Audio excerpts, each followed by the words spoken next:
ঝিঙেগুলো সব পচে যাচ্ছে। ঝিঙে চাষ করেছেন কিন্তু ফলন কম, বড্ড পোকার উপদ্রব, এইরকম নানা সমস্যাই সব সময় থেকে যায়।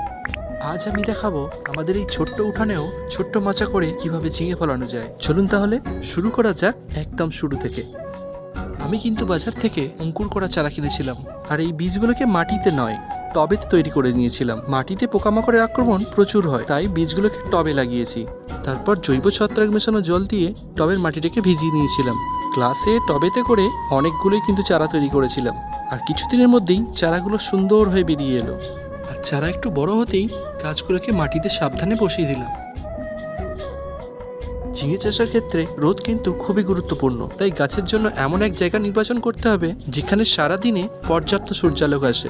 আমি এখানে গাছটা মাটিতেই বসিয়েছিলাম, তবে যারা গাছ টবেতে করবে তাদের জন্য কিন্তু মাটি আলাদাভাবে তৈরি করে নিতে হবে, যার মধ্যে জৈব পদার্থের পরিমাণ সবসময় বেশি থাকবে। ঝিঙে একটা লতানো গাছ, তাই গাছের ঠিকঠাক মতন বৃদ্ধির জন্য মাচার কিন্তু খুব দরকার। খুব সাধারণ বাঁশ আর দড়ি দিয়ে মাচাটা তৈরি করা হয়েছিল। আর পরিচর্যার কথা বললে আমি সপ্তাহে একদিন করে খোল পচা জল ব্যবহার করেছি। গাছের গ্রোয়িং পিরিয়ডে এটা কিন্তু খুব ভালো কাজ করে। গাছের গোড়ায় যেরকম জৈব সার দিয়েছিলাম, তার সাথে দিয়েছিলাম ধ্রুবি গোল্ড।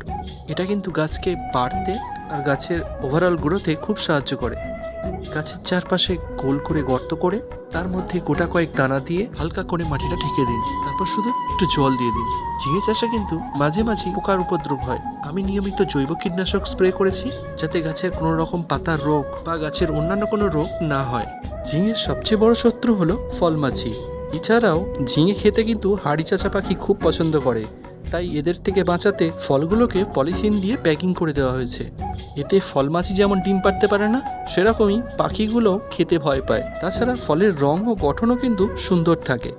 আর ফলমাছি থেকে মুক্তি পেতে ব্যবহার করেছি ফেরোমন ট্র্যাপ। সঠিক পদ্ধতি আর সচেতনতা থাকলে আপনারাও আপনাদের উঠানের ছোট্ট জায়গাতে এইভাবে চাষ শুরু করতে পারেন। দেখুন, ছোট্ট মাচাতেই কত সুন্দর ফলন ধরেছে। তো কেমন লাগলো আজকের এই ছোট্ট ভিডিওটা অবশ্যই কমেন্ট করে জানাবেন। আর আপনি যদি প্রথমবার আমার ভিডিও দেখে থাকেন তাহলে অবশ্যই কিন্তু চ্যানেলটিকে সাবস্ক্রাইব করে দেবেন। দেখা হবে আবার নতুন কোনো ভিডিওতে নতুন কোনো টপিক নিয়ে। আজকের মতন টাটা।